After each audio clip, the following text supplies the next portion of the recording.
যতক্ষণ তোমার কাছে টাকা থাকবে, বউ, ছেলে, মেয়ে, ভাই, বোন, মা, বাবা সবাই ভালোবাসবে। যতক্ষণ টাকা থাকবে না ততক্ষণ কেউ ভালোবাসবে না, বুঝলে?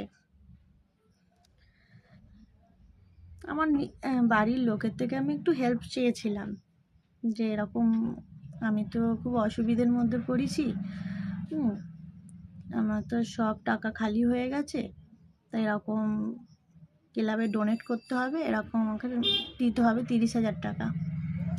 ওনারা আমাকে বললো নেই, টাকা নেই। এরকম করে বলাতে না আমি আর কিছু বলিনি। তা যখন আমাকে ডোনেট করার কথা বলেছিলেন তখন টিএমসির ছিল ক্লাবটা, তা আমাকে কালকে যেতে বাড়ি বানাবো বলিস না, ক্লাবের ছেলেরা বললো যে আমাদেরকে এরকম 30 থেকে 25,000 টাকা দাও, তুমি বাড়িটা বানিয়ে নাও। মানে ওখানে নতুন সদস্য হওয়ার জন্য তো ক্লাবে ডোনেট করতেই হবে না, আমার কিছু অসুবিধে হচ্ছে কি সুবিধা হচ্ছে কি, যাই হোক আমার থেকে এত নিয়েছে এরা, এত নিয়েছে, আজ 1000, কাল 500, আজ 300, আজ আমাকেই চেনে না। আমি সোশ্যাল মিডিয়ায় মানে এই কথাটা কোনো বলছি মানে নিশ্চয়ই ফোনে উঠছে, তারাও দেখতে পাবে।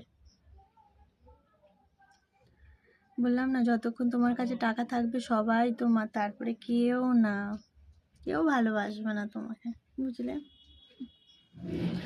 আর এই ফাটা চটা কপালের মেয়েদের না, এদের ঘর বলে কিছু হয় না, এদের না আছে বাপের বাড়ি, না আছে শ্বশুর বাড়ি, না আছে ফুটপাতের বাড়ি, এদের কোনো বাড়ি ঘর দেন নেই। যা করতে হয় নিজেদেরকে করে নিতে হয়। আর ওই একটা মেয়েরা না এই বাপের বাড়ি কামড়ে পড়ে থাকে, এরা কিছু করতে পারে না। নিজেকে গড়তে শেখো, নিজেকে শক্ত হতে শেখো, জীবনে কিছু করে দেখাও, মানুষকে দেখিয়ে দাও,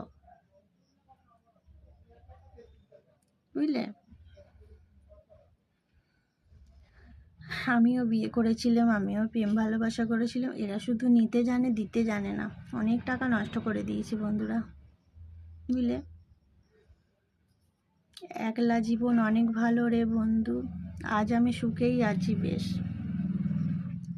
এদেরকে আর তুমি লাইফে আবার নতুন করে জড়ালে না পুরো ধ্বংস হয়ে যাবে, আর জীবনে কিছু করতে পারবে না, পুরো শেষ তুমি।